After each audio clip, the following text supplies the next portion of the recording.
All right, well, hey guys, I'm going to do my good life meditation out here on Route 66 between Ludlow and Amboy. And that over there is the Deepwater Wilderness. This is a wash that one day I plan to explore. It has a huge, enormous drainage. But not today, Zerg. Let's do my good life meditation. Good life is my daily, something I do every day in my head, in my helmet, in my home, on my bike, wherever it is, usually in the morning, usually on my way to work. And it's a very particular thing. There's a chapter in my book, Going Alone, called The Good Life.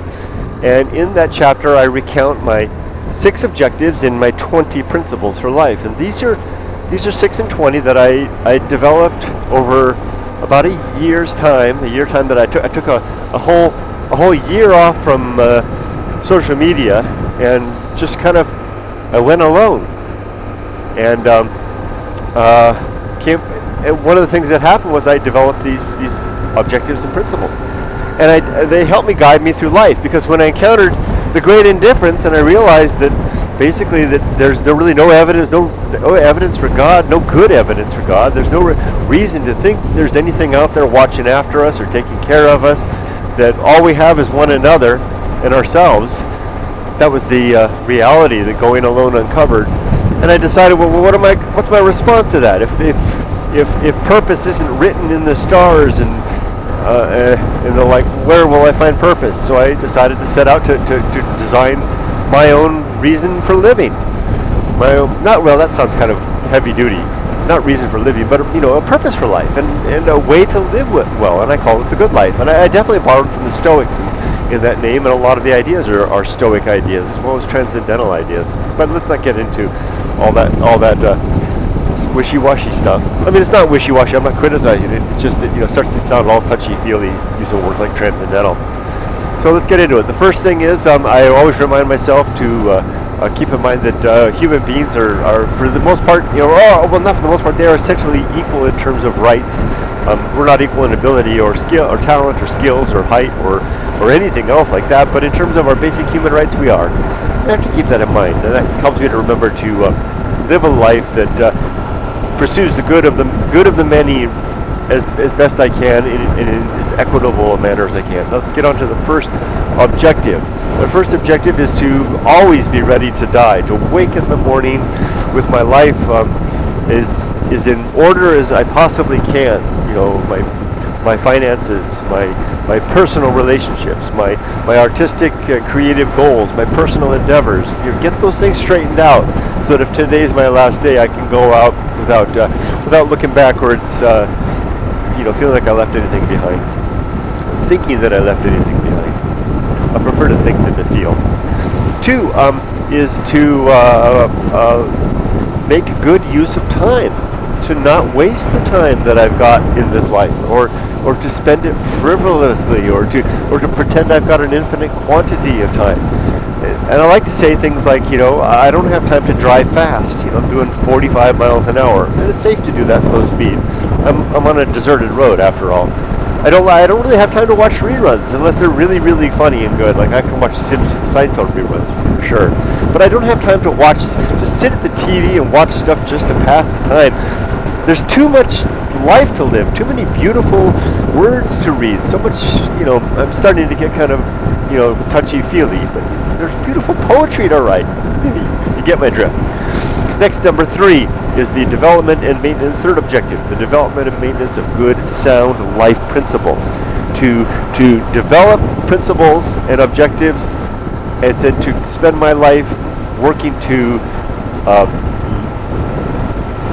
validate that they're still good every day, and then to live according to them, which is, I do that exactly through this good life meditation, reminding myself what they are and helping move them along, and then that helps to make them part of my daily living. Number 4 is the cultivation of good emotional reactions, to become a man who can be pretty much balanced and in a state of equanimity. So I'm not likely to fly off the handle, as life will surprise me and ambush me with things sometimes, and I want to be a man who can handle that without flying off the handle, losing control, making a scene. I want to be a more mature, balanced, even-keeled individual, and I do that through largely through things like temperance, apathy, and reciting these objectives and principles every day and living them out. Next is number 5, the performance of good actions. Just doing good things throughout the course of the day. Being a good person. Don't be a dick. Be nice. Be friendly. Don't take your own worries and concerns out on others. All those. I could list all kinds. I could enumerate things like holding the door open, picking up trash. Being honest on your taxes. All those things. But you get the point. Next one, last number 6 is the recognize true limits and true opportunities to evaluate myself honestly, my physical condition and capabilities, my mental state, condition and capabilities, and to be honest with myself about what I can and can't do. I could give examples, but maybe I'll give one. It's not likely that I'm going to I can have a toned body quite like I could have had in my 20s or my 30s. And I could try, but it's kind of. I'd rather have just a healthy body. That's a more reasonable thing for a man. I think for me at my age and time. If I go after that that super cut, chiseled look, I'm more likely to hurt myself in the process. Kind of look ridiculous, I think. So that's kind of outside. I think I'm beyond that stage of life. That's probably one of my limits. True capabilities. Well, on the other hand, I could do that. That is capable. Now I'm getting kind of I'm off track. I should have chosen something better. Like I probably can't expect to live 50 more years. That's probably not going to happen. But I can expect to eke out some good adventures in the time that I've got remaining. There you go. That's a better example. Next, 20 principles. Man, it's cold. My nose is freezing. 20 principles. First principle of war. Awake each morning, ready to go to war with everything I hold dear, all my values and principles. I would love to destroy them all, because I don't want to hold on to things that aren't true. 2, reason. Reason is the tool, an instrument of that war. I use reason to take apart my worldview and to destroy it. And the sub-principles there are honesty and objectivity. Simply live an honest life, look at the world objectively, and hey, there's a car in the middle of the desert. Look at that. You can see Route 40 over there too. What are they doing up there? I'm asking that. I'm the guy that was out there doing the same thing just a while ago. Okay, number 3, the homunculus. Homunculus is the little man or woman that lives inside our heads. Not really, but I like to describe it that way, my consciousness, so that I don't get fooled into thinking that there's some magical thing, like a soul that lives in there that survives my death. There's no reason to believe that that's the case. Anybody that will tell you that's the case, they're going to eventually boil that down to either woo-woo or a feeling. And neither the woo-woo or feelings are not good reason to believe things. So without any good reason to believe there's a soul, I operate as though there isn't. And I tell myself that this thing that I am, this consciousness, has a shelf life, and it will expire when I expire. And I better be careful about managing while I've got it, while I'm here. Infinite darkness. It's darkness beyond darkness. We can envision it. Remember the emptiness before life? Yeah, neither do I. That's what we're gonna. That seems to be what we're gonna have next, forever. Next, after the homunculus, is the home of good and evil. Good and evil don't reside out here. There's no good or evil out there. I can't see it in the mountains and the stars last night. It's just not there. Good and evil are our opinions and preferences that we have, and they're ours, and they're subjective, and they're subject to argument and debate. There's an objective component to it if you bring virtue into the matter, where you say that good is the pursuit of well-being. Then it becomes an objective thing, but that's still an objective thing that we decide and define. Oh, I'm going to get to stop for a train. Good timing. Number 5 is purpose. Without objective good and evil in the world, or a lawgiver out there handing out rules, it's up to us to decide what our purpose is. And I decided that my purpose is, one is objectively clear, is biology written in there may not be a good and evil written in the stars, but there is a purpose written in our genes, and that purpose is to survive and to get our genes to the next generation. This is a long train. There's Ludlow way down there. And so that's one of my purposes, and I've fulfilled that purpose by having my one kid. I think one's enough. And 2, after that, it's up to me to decide what purpose is. And I've decided that other than biology and having a kid, my purpose is to live a virtuous life, to be a good man, to pursue the well-being of others and other species and the planet, and it's getting all touchy-feely and all that kind of stuff. I wonder if I can touch this train. Here we go, let's try it.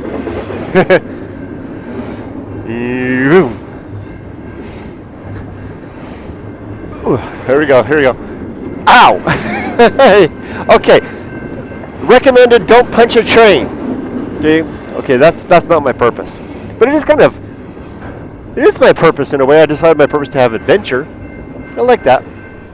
But really it boils down to live a virtuous life, and virtue is the pursuit of well-being, and to be a good man. And God, I hope there's no cameras. The railroad cops will come get me. And then to biology. So next, number 6, the atomic principle. Oh, I'm stopped. I can do my thing. The atomic principle is simply an observation that we're made of bits and pieces, flowing and changing and forever transforming. And I usually, when I'm in the desert, use this opportunity to pick up a big handful of dirt and scatter it and say, just like that, so too you and I. So watch out, because what we are is not going to be around much longer. Next, nature. The principle of nature. Human beings have a particular nature. Our nature is to, well, no, I'm going down the wrong track. The principle of nature is just to remind myself that everything in the universe has some nature. And it's a worthwhile thing to recognize what that nature is and then live in accordance with it. For a long example, it's the nature of this train to be long and slow, and powerful and grinding, and to take about 3 to 5 minutes to pass. So I can stop and sit on my butt for a little bit and abide that nature. That's a simple example. It's good to recognize what the nature of things are so you don't expect otherwise. If I expected that train to go faster to be other than that nature and sat there on my bike going, gosh darn it, speed up, open the gate. That's ridiculous. That's not recognizing the true nature of a train, of a big long train like this. Much better that I recognize what the nature is. Come over here, have a seat, punch the train, hold up some dirt, off we go. Next is the principle of maturity. Maturity is a good thing to have, and it has 2 subcomponents, wisdom and fortitude. Wisdom is that state of understanding the true nature of. No, wisdom is basically experience. I'm kind of watching the train and I'm not paying attention to what I'm saying. Wisdom, there's 40 over there, you can see Route 40. Wisdom is kind of just understanding that we have gained of experience, largely by making mistakes. And fortitude is our ability to push through regardless towards objectives that we consider good and true. There's Soda Dry Lake up there, dead ahead. And when you couple those 2 things together, it's kind of a superpower. It's kind of a rare individual that has both wisdom and fortitude. But not as rare as some things. Now, there's a mountain range over there that I really want to explore, but kind of tricky to get to. But I think I've scoped away. Next, after wisdom and fortitude, let's move along because I'm running out of time, is social principle. We're social animals. We need one another to survive, and our best ends are social ends. Number 10 is the Feast of Offal. Offal is, of course, the stuff that butchers, the waste of a butchery, guts, liver, lips, and brains that they make into sausage. Well, I like to say that we produce offal in the course of our living when we live an unprincipled, undisciplined life, and we get upset and we throw out our emotions and yell at people and whatever, make a scene and make people miserable.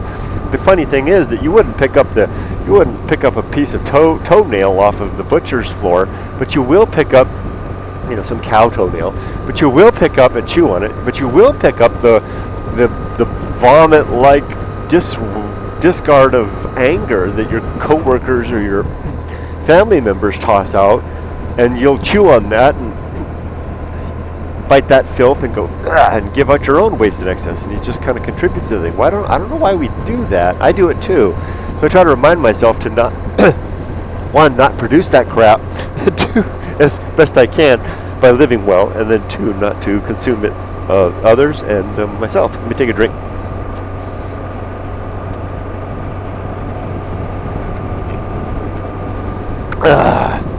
Need a drink of water. Okay, now number 11, temperance. Temperance has 3 sub-principles: suffering, simplicity, and apathy. Suffering because we suffer when we deny ourselves what we want. Simplicity because if you live a simple life, then you're temperate by definition. And apathy because apathy is a talent and a virtue to recognize what is not within our control and to not let it bother us. Temperance is a beautiful thing. Probably one of the most relied upon principles that I have, that I rely on. That makes sense. Most relied upon principles that I rely on. You get the idea. Here's Ludlow up ahead, so I'm going fast because I'd like to finish by Ludlow. I got 9 more to do. Number 12 is agency and the great indifference. Ludlow, all these cars, you and me, we're all agents. Anything that's alive is an agent. Indifference, the great indifference is the cold aspect of reality. I like to say that the silence between the stars, the cold heart of a stone, absence of any heart, all that kind of stuff. It's a universe without God. And it's a contrast between that. And what I like to say is if you want love, companionship, help, succor, all that stuff, not succor, S-U-C-K-E-R, but S-U-C-C-E-R, or S-U-C-C-U-R, I don't know how to spell it, succor. You got to turn to each other for that. There's another train in short order. Wow. You got to turn to each other for that. You can't, let's go up this road here. This is where having a dual sport motorcyclist comes in handy. You got to turn to each other for that. Can't get that off of the universe. The stars don't care. Although they did die for you, as I think it was Neil. What's his name? Who? The physicist said. Can't remember his name. Anyway, I think I might stop up here to finish these because otherwise I'll get to the town too soon. Let's just stop here real quick. After temperance, I'll go ahead and stop the bike. After the agency and the great indifference comes, let me take off the pack. After the agency and the great indifference comes, look at these bottles. The best seat in the house, to just remind myself to not want to be anyone else, be anywhere else, or be doing anything else, but just to be okay with who I am. Tricky thing to do. It doesn't mean just to settle. It just means to be okay with your circumstance while you're working to make things better. Next is, after the best seat in the house, is the Feast of Offal. No. The Path of Wildness. The Path of Wildness is a way to get unstuck, to recognize when a decision needs to be made, to allocate some time to think about that decision, and then to execute that decision. No, I'm not saying it right. So when a decision needs to be made and we're not ready to make the decision, we allocate some time to think about it, and when that time comes, we either make a decision, we've collected facts, we either make a decision or give ourselves more time. The problem is we sometimes get stuck in the cycle where we say, I don't have enough facts yet, I need more time, and you keep giving yourself more time, and your whole life can waste away, waiting to be ready to make the choice. And I simply want to say that there comes a time when you say, enough is enough. I've got enough facts. Life is short. I'm going to make a choice. And if I don't have enough facts, I'm going to allow myself to be informed of my gut feeling, and then just do it. And recognizing that gut feelings aren't always good. You may make a mistake. You may, it may be the worst decision you've ever made. But also recognizing that there's some virtue in moving forward versus just spending our whole life anxiously wringing our hands while waiting for something, a sign from the stars. Look for a sign from within. Look for the facts and then go for it. And if you fail, consider yourself a strong human being for the process. Sam, if you happen to see this, TKO Sam, this is one of the things I admire about you, is that you just make the life, you take the risks to make the life that you want. I have a lot of respect for that. Now, next is, the risk of avoiding risk. Early on in life, we're told by our elders, go to school, go to college, get a good job, start saving money, find someone to marry and have kids and have a good life. And it's good advice, but we live long enough to live several lifetimes. And I'm simply saying that in addition to those surface level risks, there's a deeper risk of not really living. I know this sounds kind of 70-ish, hippie-ish, but of not finding yourself, developing yourself into an interesting person with cultivating skills and interests, and then pursuing those in addition to those others. And that's the deeper level risk of not basically fulfilling yourself, or living that life. And I would like to say that if you don't do that, you might find yourself regretting things later in life when you're middle-aged and beyond, and you have the house, you have the career, the kids are grown, and you're like, now what? And maybe you're kind of a dull man or a woman because you really didn't spend the time to sow those wild oats, maybe. And my suggestion I tell my daughter is give yourself the decade of your 20s, the whole decade to yourself. Go as far as you can with school, travel the world, don't worry about money too much, and become the most fascinating person at the cocktail party. And then later, in your 30s, that's the time to start the career, find someone to settle down with, start the family. I think you'll have a richer, more diverse life. For some, that's not satisfactory. It's too much risk, or they're just not interested, and that's fine. But if you're one of those that feels it in your 20s, feels like you want that life, like you want to go to Japan, you want to live in Akibukuro or Shinjuku or something like that, or kind of have those experiences like TKO Sam has, or whatever it is. I'm just picking Japan as an example. Then by all means go for it. Closing in on the end now. The risk of avoiding risk. Let's move forward. Let's move on a little further. The risk of avoiding risk.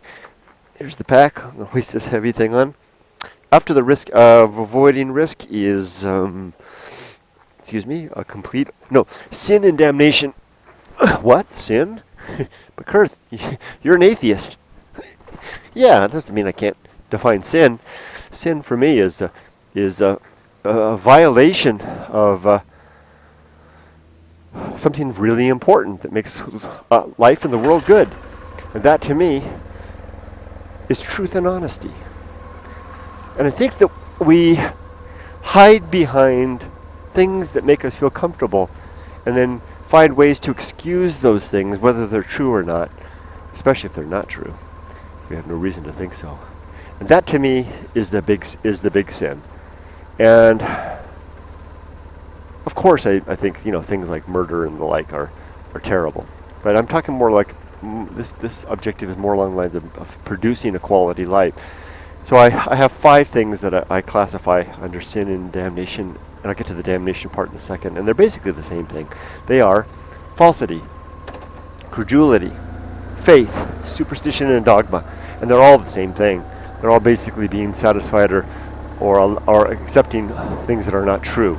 Falsity, of course, is just the fact of something being false, and being okay with that, or not challenging it, not going to war with it, not using reason, honesty, and objectivity to find out if it is really true. credulity. Credulity is, of course, the willingness to believe things that are not true because they give us something. We earn something along the way. And maybe it's comfort. Faith, of course. Faith is nasty because it disguises itself as a virtue. It's worked its way into our culture as a virtue. If you just have faith, and I'm not talking about faith like trust. I have faith in my wife. I have trust in my wife. That's different. What I'm talking about is I have faith in my wife because of the evidence of 30 years of fidelity. But faith is defined as evidence of things unseen. That's a non-starter. Things unseen are, by definition, things unseen. Let's take a look at the structure here. The evidence of things, it's like you don't even know where to begin with that. It's ridiculous. It's wishful thinking. Faith will literally get you anywhere you want to go. Whatever you want to believe, you can believe it on faith. If you want to believe there's a teapot orbiting the third moon around Jupiter that we just can't see, well, by golly, if you have faith that it's true, you can believe it. If you want to believe that the Earth was created, the universe was created in 7 days by an omnipotent being in the stars, what the heck? I think the camera just stopped. Hold on.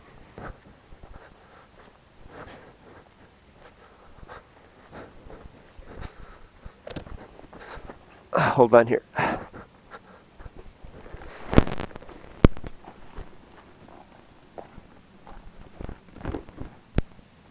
The camera seemed to stop for some reason, so it's back on now. Let's continue. So I was starting to enumerate and list some things that are held on faith. If you want to believe by faith that Muhammad had flew to heaven on a winged horse, or that it's turtles all the way down, or Spider Grandmother pulled the earth up on her silken web, or that there's a pantheon of gods and goddesses everywhere, or that karma exists, or that there's some sort of afterlife or a soul. All of these things these ends can be gotten to if you just have faith. And so many of them are contradictory and cannot possibly all be true. So faith is clearly not a reliable way to truth, not a reliable path to truth. So now superstition and dogma, the last two. Hey, a barbecue. Well, I think that's superstition, of course, is basically the whole, we almost classify stuff that we know is nonsense and give it the label of superstition. So almost by definition, it's something to be avoided. Dogma is truth that holds up its very fact of its own proclamation as the evidence that it's true. Dogma is truth on the evidence on the grounds of authority.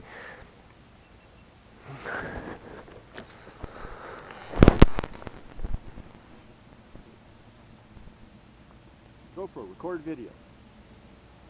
GoPro, start recording.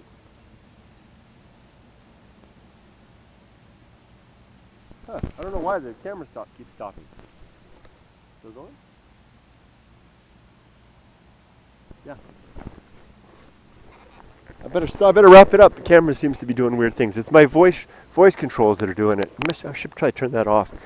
So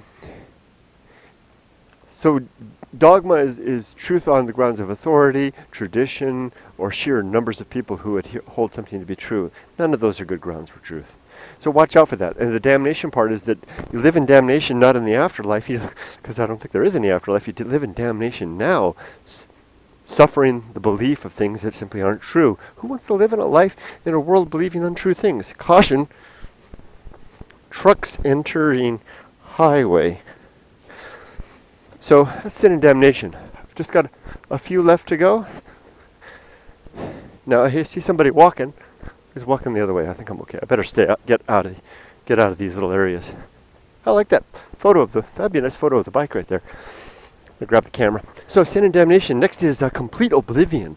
When we die, we basically everything that we are is wiped out. We Our consciousness wipes away, our bodies dissolve away to the constituent parts, and there's nothing left of us. Complete oblivion. Oh, I want to get a picture with the train, the locomotive. That's cool.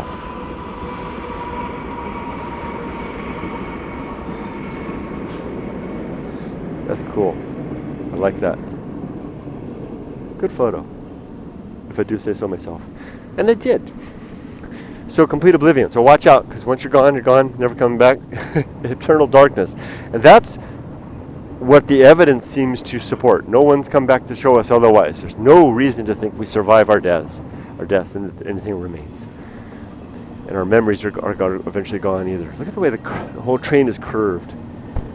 Now that's complete oblivion. Next is and because of complete oblivion, there's no final reunion with the ones we love, no final reconciliation with them for the problem if we die, leaving things unsettled, and no final justice, because there's no evidence there's a final justice giver.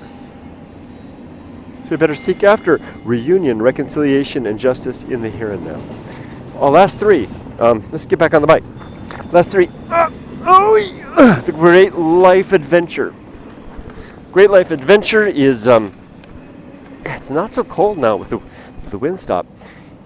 Is one or more things that we do to really live. I talked about it before. I said give yourself the whole decade of your 20. I kind of went over this already. Give yourself great life adventure. This is what I'm doing right now is a miniature great life adventure. The more of these you give yourself within a reason, I think the better quality life you'll live. But watch out. You can't give yourself too much. If you give yourself too much and separate yourself from society, you become kind of a isolated, potentially lonely, irrelevant, live a life of irrelevance to the rest of the world. Watch out for that.